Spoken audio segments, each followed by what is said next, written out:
উত্তরবঙ্গে যখন হাহাকার, তৃণমূল তখন কলকাতার উৎসবে ব্যস্ত। শিলিগুড়ি থেকে বন্যা নিয়ে বিঁধলেন মোদি।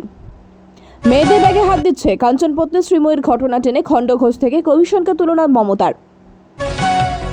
নির্ধারিত সূচির বাইরে গিয়ে মোদির রোড শো, অ্যাম্বুলেন্সকে ছেড়ে দিয়ে এগোলো কনভয়। বিহারে একাধিক গাড়ির সংঘর্ষে কমপক্ষে 13 জনের মৃত্যু, 2 লক্ষ টাকা আর্থিক সহায়তায় ঘোষণা প্রধানমন্ত্রীর। বিহারে ভোটের আগে দেওয়া 10,000 টাকা ফেরত চেয়ে নোটিশ, ভাইরাল ভিডিও ঘিরে বিতর্ক। লক্ষ্য 26-এর বিধানসভা নির্বাচন, ভোটের দামামা বাজতেই বাংলায় লাগাতার প্রচার চালাচ্ছেন প্রধানমন্ত্রী নরেন্দ্র মোদী। শনিবার পূর্ব বর্ধমান, মুর্শিদাবাদ এবং দক্ষিণ দিনাজপুর ঝোড়ো প্রচার সেরে রবিবার উত্তরবঙ্গের প্রাণকেন্দ্র শিলিগুড়িতে সভা করলেন তিনি।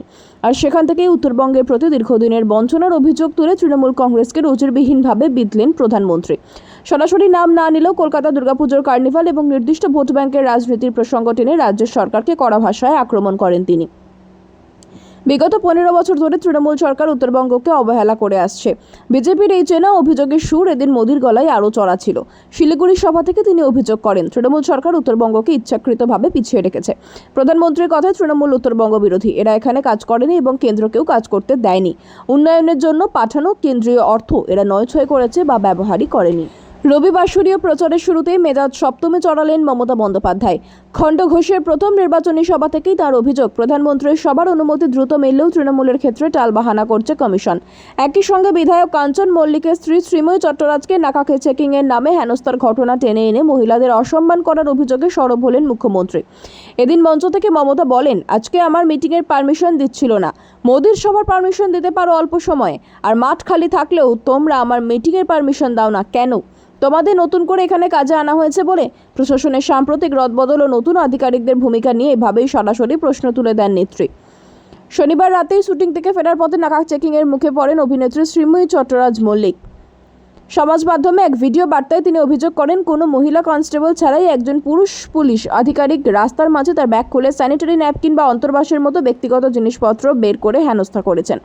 এমনকি ব্যাগের মেকআপ পাউচ দেখেও ব্যঙ্গ করা হয় বলে তার দাবি। এই ঘটনার তীব্র নিন্দা করে মমতা বলেন, মেয়েদের গায়ে হাত দেওয়া হচ্ছে নাকা চেকিংয়ের নামে, মেয়েদের ব্যাগ খুলে চেক করছে, লজ্জা করে না? কাঞ্চন মল্লিকের বউকে হ্যারাস করা হয়েছে, মেয়েদের ব্যাগ খুলে সব টেনে বের করে অসম্মান করছে। মুখ্যমন্ত্রীর দাবি, চেকিংয়ের নামে মহিলাদের গোপনীয়তা ও নারীত্বের মর্যাদা নষ্ট করা হচ্ছে। নির্ধারিত কর্মসূচির বাইরে গিয়ে রোড শো করলেন প্রধানমন্ত্রী নরেন্দ্র মোদী। শনিবার এই রাজ্যে তার 3টি জনসভা ছিল, কাটোয়া, জঙ্গিপুর ও দক্ষিণ দিনাজপুরের কুশমন্ডির সভা শেষে তিনি বাগডোগরা চলে আসেন। সেখানেই তিনি রোড শোতে অংশ নেন। আজ রবিবার কাওয়াখালীতে সভা করবেন মোদী। এর জন্য শনিবার সুকনায় রাত্রিবাস করেছেন তিনি। প্রতিটি দলের পক্ষ থেকেই তাদের স্টার ক্যাম্পেনারদের প্রচারসূচি আগেই সংবাদ মাধ্যমকে জানিয়ে দেওয়া হয়। বিজেপির পক্ষ থেকেও প্রধানমন্ত্রীর 3টি জনসভার কর্মসূচি শুক্রবার রাতেই জানিয়ে দেওয়া হয়েছিল। এখানে বাগডোগরার রোড শো কিংবা রবিবারের কাওয়াখালীর জনসভার বিষয়টির উল্লেখ ছিল না। এমনকি জেলা বিজেপির পক্ষ থেকেও এ বিষয়ে কিছু জানানো হয়নি। যদিও শুক্রবার থেকেই বাগডোগরার রাস্তায় বাঁশের ব্যারিকেড দেওয়া শুরু হয়। কাওয়াখালীতে 3 দিন আগে মঞ্চ বাঁধার কাজ শুরু হয়েছে, কিন্তু বিজেপির পক্ষ থেকে আনুষ্ঠানিকভাবে এই 2 কর্মসূচির কথা জানানো হয়নি। বিহারের কাটিহার জেলায় ভয়াবহ দুর্ঘটনায় কমপক্ষে 13 জনের মৃত্যু, আহত প্রায় 25 জন। একটি বাস, একটি ট্রাক এবং একটি পিকআপ ভ্যানের মধ্যে সংঘর্ষে এমন মর্মান্তিক পরিণতি বলে জানা গিয়েছে। ঘটনায় প্রধানমন্ত্রী নরেন্দ্র মোদী ঘটনায় শোক প্রকাশ করেছেন। শনিবার সন্ধ্যা প্রায় 6:30 নাগাদ জাতীয় সড়ক 31-এর কোধা এলাকায় একটি বাস, ট্রাক এবং পিকআপ ভ্যানের মধ্যে মুখোমুখি সংঘর্ষ হয়। পুলিশ সূত্র জানা গিয়েছে, বাসটি নিয়ন্ত্রণ হারিয়ে ফেলায় এই দুর্ঘটনা ঘটতে পারে বলে প্রাথমিকভাবে মনে করা হচ্ছে। দুর্ঘটনার পরপরই স্থানীয় বাসিন্দা ও উদ্ধারকারী দল ঘটনাস্থলে পৌঁছে আহতদের উদ্ধার করে নিকটবর্তী হাসপাতালে ভর্তি করে। স্থানীয় এক পুলিশ আধিকারিক পিটিআইকে জানিয়েছেন যে পিকআপ ভ্যানটিতে থাকা যাত্রীরা পার্শ্ববর্তী পূর্ণিয়া জেলা থেকে আসছিলেন এবং তখনই এই দুর্ঘটনা ঘটে।